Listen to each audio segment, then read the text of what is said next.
চাষের জমি থেকে সবজি বাজারে নিয়ে যাওয়ার পর আমরা যে ফ্রেশ তাজা সবজি পাই তার পিছনে অনেক খাটনি থাকে। সেটা তো আমি এই বাড়িতে না এলে জানতেই পারতাম না। হ্যালো এভরিওয়ান, চলে এসেছি একটা ছোট্ট মিনি ভ্লগ নিয়ে। ঘুম থেকে উঠে দেখছি বাবা মোটামুটি সামনের আমাদের জমিতে যা যা হয়েছিল সব তুলে নিয়ে চলে এসেছে। সকালবেলা যখন শুয়েছিলাম তখন সুরজিৎকে বলছিলাম যে আজকে আমি মাঠে যাব আর যে কয়েকটা সবজি ইচ্ছে সেগুলো তুলে নিয়ে আসবো।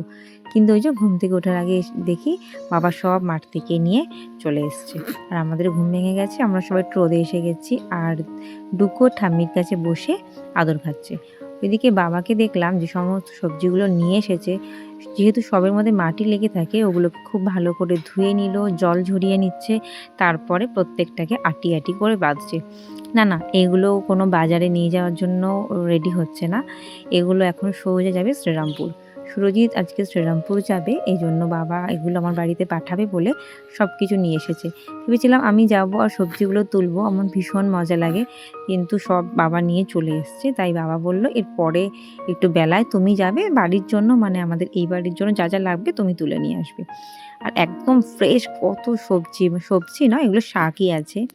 এগুলো হচ্ছে পালং শাক, এগুলো ওর দাদু ডুগ্গুর জন্য বসিয়েছিল, একদম ফ্রেশ। এর আগেও বলেছি কোনো রকম কীটনাশক ওষুধ কিচ্ছু দেওয়া নেই।